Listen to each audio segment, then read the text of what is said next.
بسم الله الرحمن الرحيم. ولئن أذقنا الإنسان منا رحمة ثم نزعناها منه إنه ليئوس كفور. ولئن أذقناه نعماء بعد ضراء مسته ليقولن ذهب السيئات عني إنه لفرح فخور. إلا الذين صبروا وعملوا الصالحات أولئك لهم مغفرة وأجر كبير. فلعلك تارك بعض ما يوحى إليك وضائق به صدرك أن يقولوا لولا أنزل عليه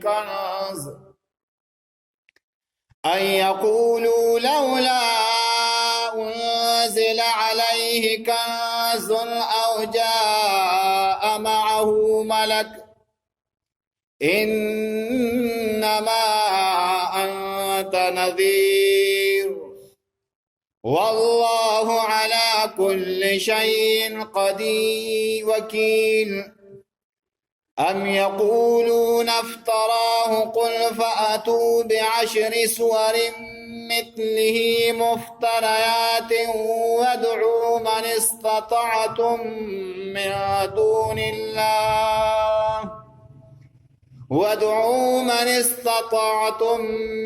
دون الله إن كنتم صادقين. فإن لم يستجيبوا لكم فاعلموا أنما أنزل بعلم الله وأن لا إله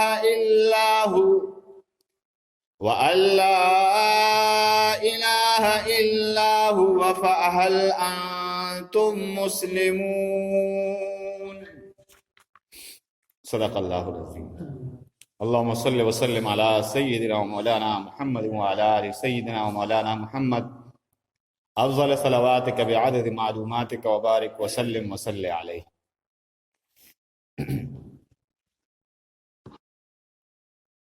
ابل ورځ په سبق کې منګه په دغه لومبنو دوه آیاتونو باندې سوره بنی اسرائیل، سوره معارج او دغه شان سوره زمر دغه څلور پنځو ځایونو ته په دغه یو سورت باندې لاړو، یو آیات باندې چې الله جل شانه په دې آیاتونو کې د انسان د کردار نه او د انسان د عمل نه شکایت کوي چې کله په دې انسان باندې راحتي، آرامي، خوشحالي نو د خدای پاک ته چغې وایي او د خدای پاک نه امداد غواړي، او چې کله پې تکلیف راشي، مصیبت پې راشي، سخته پې راشي نو بیا د خدای پاک نه ګیلې کوي، او چې راحت پې راشي نو بیا دی وایي ذهب السیئات عني. د تکلیفونو هغه ورځې لړې هغه پخواني خلک وو، زموږ پلار نیکو چې په هغې باندې به تکلیفونه راتله نو د هغې شکایت خدای پاک وکړو او موږ د هغې شکایت په نسبت سره دغه څلور پنځو شپږو ځایونو ته لاړو په بله ورځ. نو ولئن اذقنا الانسان هم دقه ځای نه بیا سبق وایو ښه. ولئن اذقنا الانسان، ولئن او که چرته اذقنا وسکو مونږه الانسان انسان ته منا د خپل طرف نه رحمتا رحمت او رحمت و په وکړو، رحمت د خدای پاک سي په دنیا کې بسي، رزق بدل فراخ درکې، مال بدل درکې، دولت بدل درکې، او جیدات بدل درکې، مرتبه بدل درکې، منصب بدل درکې. ثم نزعناها منه، او بیا ته نزعناها واپس ری واخلو مونږه منه د انسان نه د خپل رحمت، دا کوم رحمت هم پیچ کړي. نو انه دا انسان بیا سکه لیئوس کفور، دی بیا نا امیدی کوي، چې موږ غواړو چې تر خوشحالۍ مخ نه دی لیدلی نو امیدې خبرې کوي د کفر خبرې کوي ولئن اذقناه او که چرته وسکو مونږ د انسان ته نعماء آرام او راحت بعض ضراء فست تکلیفنا مسته چې رسیدلې و دته ليقولن نو دی بیا وای تکبرن وای تکبر په حالت کې وای ذهب السيئات عني لاړل تکلیفونه زمونږ انه تحقیق سره دا انسان چې دی لفرح دی ډیر متکبر دی په خبرو کې نو چې خبرې کوي ته بیا چې بس د اسمان دنی ولې دی او فخور او ډیر تکبر کوونکی او فخر کوونکی دی فعمل کې نو علما فرمای چې فرح هغه تکبر ته وي چې په اعمالو کې تکبر کوي اعمالو کې بس چې تکبرانه ګرځیده کوي د تکبر ګرځیده کوي او فخور هغه تکبر ته ویلی شي چې سړی په خبرو کې تکبر کوي ډېرې غټې خبرې کوي نو خدای پاک وایي دا انسان بیا داسې د بیاړو دا خبره یاد نه چې یاره دا نعمت او دا خوشحالي او دا کم راحت چې دا مال خدای پاک را کړ دی هغې کې موږ بله زغه یاد ته لړو که نه سورې زمر کې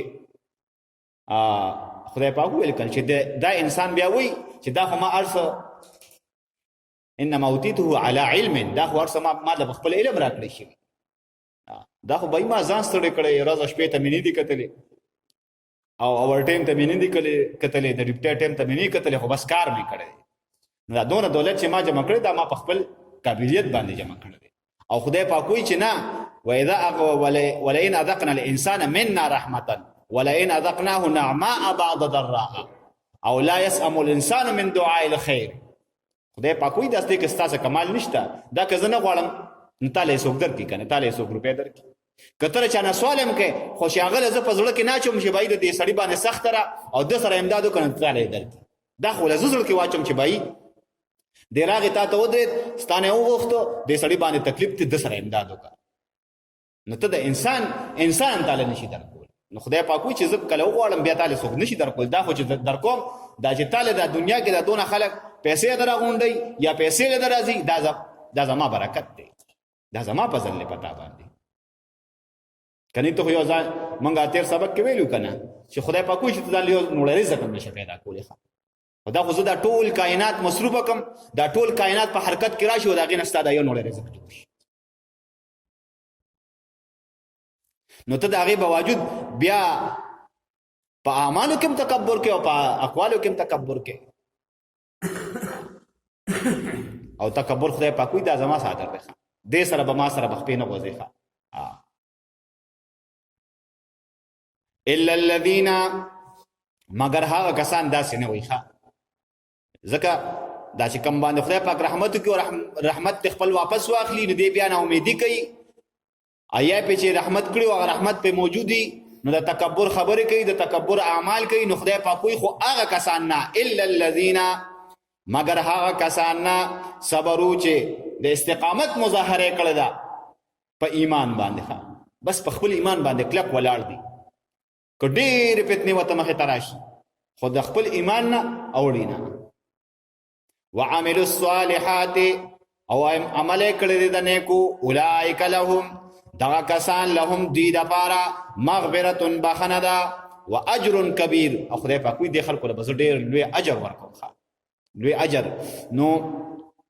تاسو ته مړوان دې سبق کې ویلو دا بعضې خبرې یا ساتئ دا به اکثر د زړو درسونو مخې له راځي ځکه دا خو تکرار کېږي دا خبرې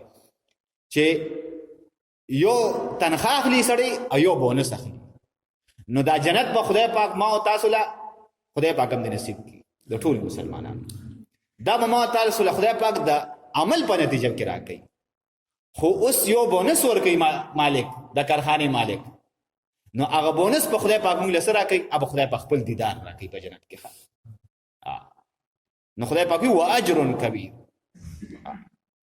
فلعلک دا اوس رسول الله صلی الله علیه وسلم له خدای پاک تسلی ورکوي ځکه کله به رسول الله صلی الله علیه وسلم ډېر ټینشن به واغشت چېرې زه دې ته یو څه خبره کوم دې ما ته بل څه خبره کوي زه ورته دا د خدای کلام دی دوی دا ته ځانه جوړ کړی دی ځکه وروسته آیات کې ورپسې را روان یم نو پیغمبر سلام به ډېر ټینشن واغشت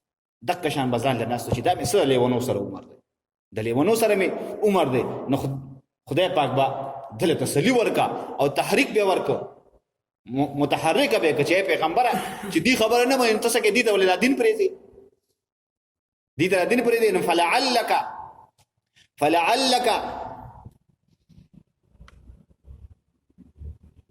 فلعلک شاید چې تو پیغمبره تارکن پر خودون کې بعض ما یوحى بعض هغه چې وحی کول شي تا ته الیک تا ته وضائق او تنگیدون کې دا به په دی باندې صدر کسینه دستا پکما خبره باندې لکه ته دا وحی پر خودون ته جوړي د دې خبرو باندې د سینم تنگ شي مړه سړی وي دې سره بس کوم پښتو کې وایو کنه دې خبره په خبره پويږي نه دل سوک راول کوم مولاته کې نو چې دې پويږي کم دانشور او پوهان سړی ته کې نو چې دې پوي دې غوړو پويږي نه نو سړی سینه تنگ کیږي چې دې په خبره نه پويږي نو زه سو کم رسول الله صلی الله علیه وسلم به هم دې حالت تراغي چې دا خلک په خبره نه پويږي او زه دې ته لګیم د دین تعلیم متور کوم دې خبره ته وګ نګدي نو اي یقولو زکه دې بس رسول الله صلی الله علیه وسلم ته د دې د پیغمبرانو متعلق مزاج شو د دې سوچ چې د پیغمبر بسنګي د قارون په شان به پیغمبر یا به د نمرود په شان داسې خلک د داسې مالدار خلک په پیغمبرانی نه ان یقولو دی وی لولا انزل ولنه د نازل شوی علیه په دې پیغمبر باندې کنز یو خزانه د سرو زرو چې د پیغمبر او چې روټه ولي خوري ځکه رسول الله صلی الله علیه وسلم خو ډېر د غربت ژوند تیر کړی دی حالانکه په یو موقع ته الله جل شانو فرمایي چې پیغمبره تو وایا کتوې چې د غوند او حد د غرد ته سرو او محققین فرمایي چې خدای پاک ته تشه اشاره کړه غواړي چې تسرو کم اوس هم د وحد په غد کسر مونږ شي خدای پاک ته اشاره کړه کدا خو پیغمبر اسلام ودی چې او د سروي نو بس تر قیامت به خلکو چلول ختمې ده بنن ځکه د خدای پاک نعمت خو نه ختمې دونواله نو ځکه خدای پاک کوي چې ان یقولو ان په دې خبر استاد سینه تنګيږي یقولو چې دی وی لولا انزل ولنه د نازل شوی علیه په دې پیغمبر باندې کنزون یو خزانه د سرو زرو د لالو جواهراتو دکا او جاء او یا ولنه دراغلی معهود د پیغمبر سره ملکون فرشتہ چې یو فرشتہ راغلی وي او د دې پیغمبر سره ګرځېدي او چې خلکو ته وی چې او دا حقیقت کې پیغمبر یا انما انت نذیر نو خدای پاک وتوی انما خبره دادا دا دې چې سوی دا ټول خبره په دې پرې ده ځکه ستا کار دغه دین نه ولې پیغمبر بدای چې د سره د غونډې دنیا په مال باندې کنټرول او پیسو باندې کنټرول یا په حکومتونو باندې کنټرول نه انما انت نذیر بلکې ته خو بس وارننګ ورکوونکې خبرداري به ورکې بس د خلکو ته چې لکه سملار دادا او کګه دادا کپه دې سمځه نو خدای ته برسه جنت ته برسه کپه دې کګل راځي نو جهنم ته برسه ته وسره عمل هغه د عمل نتیجه وته چې ګورستاسو د عمل دغه نتیجه ده انما انت نذیر انما خبردارا انت تجي نذیر خبرداري ورکونکې دي خلکو ته والله على كل شيء وكيل والله او الله چې دي على كل شيء په هر شي باندې وکیل ساتون کې دي ام یقولون افتراه دا اوس په دې آیات کې الله جل شانه د دې کافرانو هغه اعتراض ذکر کوي او بیا د هغه اعتراض په مقابله کې خدای پاک چیلنج ورکړي چې دی رسول الله صلی الله علیه وسلم ته وی چې دا قران د رضا نه جوړ کړي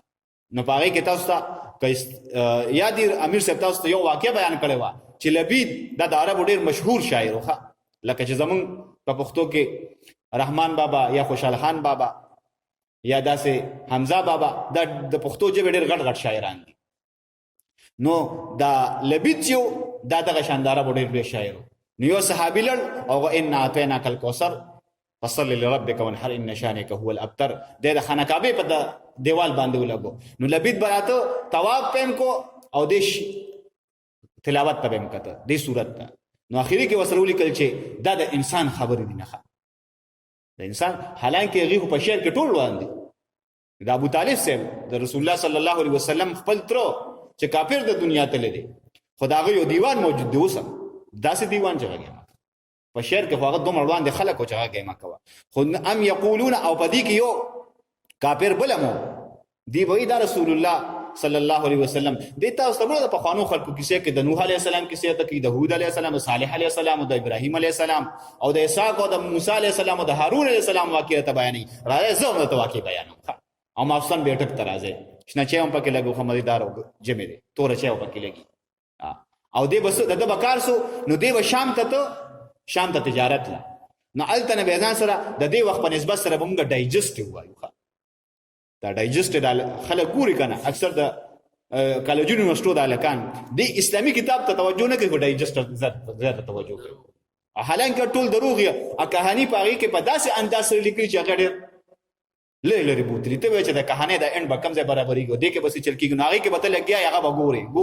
ګوره نبي اخیری کې دې ته نه ګوري دا کتاب چې چا کتلی چې الکه دا کتاب د دې ماخذ کم ځای د دې واقع سره کو نشته کنيشته نه بس خو پرځي واقعیت لیکلي شي. تراشه قرآن وګوره حقیقت ته بھائی کو واقع بیان حقيقي واقع بیان که خبره هم کوي حقيقي خبره کوي او حق او سچ خبره کوي. نو ام یقولون تر دبر دی خلکو توی راځي زبرته ماستن کیسه بیانوم نو دی بشام تلل الته به ځان سره ډایجسټ وروړي ماستن به خپل بیٹک کې ناستو او محفل به جوړ کړو. نو دی د هغه اعتراض جواب خدای پاک کوي ام یقولون بلکې دی وای افتراه دا قرآن دی پیغمبر د ځانه جوړ کړي. افتراوی د ځانه جوړول ده افتراه دا قرآن دی پیغمبر د ځانه جوړ کړی دی. نو خزا چې زما د ځانه جوړ کړی نو تاسو هم زما په شان انسانان یې کنه زم انسان خو زما او تاسو فرق دی چې زه د خدای پیغمبر ما ته خدای پاک وحی را لیکي نور خو پیغمبر ام د خلکو په شان انساني کنه دا غم دولاسي دوخپی دوسترګي سره هغه ته خو د سرحاب پر نه لګیدل خو د سرحاب پر وته دک لګیدلی چې هغه خدای پاک پیغمبري ورکړي وحی وته راځي من جانب الله. نو زه چې دا ما ځان جوړ کړ دې نو خو یو چیلنج در کوم قل اے پیغمبر ته ودو وایا صلی الله علیه وسلم فاتو تاسو راتلو کړي بعشر سور مثله پلس سورتونو په مثل د قرآن باندې مفتریات د ځان جوړ کړي شوی مفتریات د ځان جوړ کړي شوی او داس امنا ودعوا راوبله من هغه څوک استطعتم چې تاسو په وس باندې پوروي من دون الله ما سوا د الله د ټولي دنیا د پوهان خلق راغون کې او د قرآن مجید پشان لس سورتونه جوړ کې ښه خدای پاک پکې دا تهدید هم نه لګولې چې سوره بقره پشان یا د سوره ال عمران پشان یا د سوره هود پشان یا د سوره یونس پشان یا د سوره کوثر سوره اخلاص پشان نه کله سوره اخلاص پشان جوړول شي کله سوره کوثر پشان جوړول شي او کله سوره بقره پشان جوړول شي دا فرق پکې هم نشته. خو د قرآن مجید پشان یو لس سورتونه جوړ کړي دا څوک جوړول شي دا څوک جوړول شي ځکه دا خو د الله کلام دی. قرآن مجید دا د الله جل شانه خبرې دي. نو قل پیغمبر ته وته فاتو تاسو راتلو کړه بعشر سور مثله فلس سورتونو مثله په مثل د قرآن مفتریات د ځانه جوړ کړی شوی او ودعوا راوبله من هغه څوک استطاعتم چې تاسو په وس باندې پوروي من دون الله په مقابله د الله جل شانه کې ان کنتم صادقین که چېرته تاسو په خپل خبره کې رښتونی یې تاسو خدا سي نشئ کولی داغي جواب خدای پاک ورپسې خپل کې فإن لم يستجيبوا لكم کدی تاسو ته مثبت جواب در نکړو معنا دا چې د دې سورتونه رون د قرآن مجید پشان نو فعلموا پوشه په خبره انما خبره دادا چې انزل چې دا قرآن نازل شوی دی بعلم الله فعلم د الله جل شانه باندې معنا دا چې قرآن مجید د الله جل شانه په علم باندې مشتمل دی. قرآن مجید دې کې چې څه ویل شوی دا خدای پاک د خپل علم نه ویلي دي. وأن لا إله وأن او دا خبره لا اله چې نشتر معبود الا کشته هو دغه الله دی دا الله جل شانه نه ما سوا د عبادت بل څوک لایق نشته. نو فهل انتم مسلمون آیا تاسو اوس الله ته تسلیمیږئ؟ لکه مونږ یو سړی ته خې بلا خبرې وته وکړو ذهن سازي ولا وکړو زه راځه اوس پر اصله د یو کار ته تیارو یو مانزه ته مثال کے طور پر تیارې لکه تبلیغ والا ملګری لړ شي سړی ته خبلا نصیحت وته کی نو کوم ملګری موږ سره نقد لاړ نه ډیره بخای دا سی وای کنه کوم موږ سره نقد لاړ نو ډیره بخای نو خدای پاک هم وای چې الکه تاسو اوس نقدو کې اسلام قبلوي کنه قبلوي ځکه چې ما خو له چیلنج درک تاسو دا پیغمبر د ځانه قران جوړي او د ځانه جوړي خو قل فاتوا بعشر سور مثله دا څه له سورتونه وروړي چې نشه وروړي نو فهل انتم مسلمون اوس خو اسلام وروړي خو دې اسلام نه وروړي من کان یرید الحیات الدنیا دا اوس خدای پاک د عام خلکو خبره کوي من هغه څوک کان چې ودی یریدو چې اراده لرله الحیات الدنیا د ژوند د دنیا وزینتها او د خائس د دی ها نو دنیا کې سړی څه غواړي دنیا کې سړی څه غواړي چې بس د دنیا ژوند مې ښایسته خپل گاڑی را سره خپل کور را سره خبل ازمه کمی خبل انو کرانی فغټ اوجرمی بازار دنیا خایس ته دنیا خایس که نور سشتنه نو من کان یرید الحیات الدنیا هغه څوک چې اراده لري د ژوند د دنیا وزینتها او د خائس ده دی نو خدای پاکوي نوفي الیهم زی ولا ورکوم ورخه ځکه دیبا دنیا کې حل زل د دې لپاره نوفي الیهم ورکوم غدیتا اعمالهم نتیجه د عمل د دی نتیجه د عمل د دی نو خدای پاکوي چې دی اوس کوشش کوي نو خامخا وزور کوم خامخا وزور کوم ځکه خدای پاک وایي زره چا کوشش ان الله لا یضيع اجر المحسنین خدای پاک وایي زره چا کوشش ضایع نه بوزه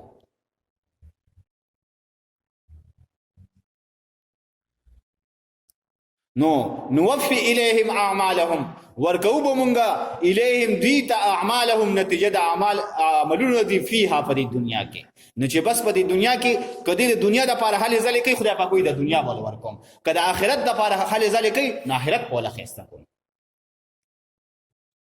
وهم فيها او دوی سره په دې کې دنیا کې لا يبخسون کمی نشي کولای نه د رنگ په اساس نه د دین په اساس نه د مذهب په اساس نه د عقیدی په اساس که مسلمان دی که کافر دی که هندو دی که عیسائی دی که یهودی دی خدای پاک کوئی چې په دنیا کې د دنیا لپاره حل ځلې کوي ورکوم به ولا نه معنی به پکې ني خو ورپسې سوی اولئک الذین دا هغه کسان دي ليس لهم فی الاخرته چې نه وي د آخرت کې دی د پاره الا النار مگر اور به دی د پاره ځکه دی که په دنیا کې د آخرت لپاره سوچ کړی نه په دنیا کې د آخرت لپاره سوچ کړی نه کو دی په دنیا کې د آخرت لپاره سوچ کړی وي او د دې خبره سوچ لري چې یاره مرګ شته د مرګ نه پاس ژوند شته پدای کې به الله جل شانه سره مخامخ کیږي خدای پاک بر سره حساب کتاب کوي او دا حساب کتابونه لا یغادر صغیرة ولا کبیرة الا احصاها لا یغادر کبیرة ولا صغیرة الا احصاها خدای پاک به داسې ریکارډ به پس جوړ کړي چې پای کې به وړه ګناهم نه پاتې او الا احصاها نو تاسو ما بلز په دې الا احصاها پس به بوتلې وي هغه سیبارې ده چې د الا احصاها او مفسرین معنا کوي چې بالکل بای ټیم نه د پسې لیکلي ها چې دا ګناه یا د عمل تا د مازیګر په 15 بجې یو منټه پاسه په 15 بجې د عمل کړی او دا عمل چې و دا ستاسو د جون پلانکی نمبر عمل دا څه د پسې لیکلي دا څومره چې بس دا پلانکی کار کړی نه باقاعده سیریل نمبر به ته پروت نو اولئک الذین دغه کسان الذین هغدی ليس لهم فی الاخرته چې نه به دوی لپاره په آخرت کې هیڅ په دوی لپاره نه وي دوی لپاره بسوي الا کوي به دوی لپاره النار اور بوي وحبط او زائل بشي ما هغه عمل صنعو چې دوی کوم عمل کړی فيها په دنیا کې په دنیا کې دوی کوم عمل کړی ځکه چې دنیا کې کم شهرت او کم حکومت او کم منصب او کم دولت د دې خو آخرت سره تعلق شته نه ځکه موږ تیر سبق کوي او انسان د خپل سزا په فدیه کې الله جل شانه له د ټولي دنیا د مال ورکول غواړي خدای پاک ته کې دا مالونه قبلې نه ځکه ته کې د مال د دنیا د مال څخه قیمت نشته او قیمت یې نه جوړيږي چې دا د دې دنیا د مال له دلته کې د انسانيت په خیر کې ولګو د خدای په دین باندې دی لګو د خدای د دین د ذکر په خلکو باندې دی ولګو د خدای په کور دی ولګو په مدرسه دی ولګو په قران دی ولګو یا د دغه خلک چې د دغه قران او د دغه زده کړه کم خلک کوي په هغه خلکو ده بس دغه مال د قیمتي شو د دغه په آخرت کې بیا تعالی خدای پاک باقاعده یې صدر کوي. نو وحبط ما صنعوا او زائل بشي ختم بشي ما هغه صنعوا چې دوی کوم عمل کړی دی فيها په دې دنیا کې نو بس په آخرت کې د هغې څه وباطل او باطل دون کې دی ما هغه عمل کانو چې او دوی یعملونه چې کوم عمل یې کو چې کوم عمل یې کو. افمن کان علی بینة افمن آیا هغه څوک کان چې وي دی علی بینة په واضح دلیل باندې د خدای پاک د طرفه واضح دلیل لاغلی لکه دا قرآن مجید یا پیغمبر راشي او افمن کان علی بینة آیا هغه څوک کان چې وي علی بینة په عقل باندې خدای پاک دل عقل ورکړي من ربه د جانب د رب ددنه ویتلوه او لګیدلی د پسې ویتلوه او لګیدلی د پسې شاهد گواه منه د الله جل شانه د جانبنا. نو خدای پاک وی چې یو خو مولا عقل ورکړي یو خو مولا عقل ورکړي او بل خو د عقل تایید قرآن مجید هم کوي. نو ومن قبله او مخکې د قرآن نه کتاب موسی تایید کوي د دې کتاب د موسی علیه السلام اماما چې هغه امام و رحمتا او رحمتو اولئک دغه کسان چې دی یؤمنون ایمان ساتي به په دې قرآن باندې ومن او هغه څوک یکفر چې انکار یې وکړو به د دې قرآن نه من الاحزاب د دې ډلو څخه فالنار نو اور فالنار موعدهم نو اور د دې ځای دی اور موعده اور د دې ځای دی. فلا تک فی مریۃ منه نو تمکیگا په شک کې منه د قرآن نه انه تحقیق سره دا قرآن چې دی الحق دا اختیار من ربک د استاد جانب دا رب د جانب دا خلک بلګي دی بوج دا رضانه جوړ کړ دي او راشه داسې کیسې به تزم د پخوانو خلکو کوم خدای پاک دی داسې د حکمت او د بلاغت نه د فصاحت او بلاغت کلام ویلی دي شيخه د فصاحت او بلاغت کلام دی ویلی دي شي چې غیتا لبید وته ګوته په خله داسې ولاړو او اخیری کې وته لیکل چې دا د انسان خبرې نه ولكن اکثر الناس لیکن اکثر د خلکو چې دی لا یؤمنون دی ایمان نه وروړي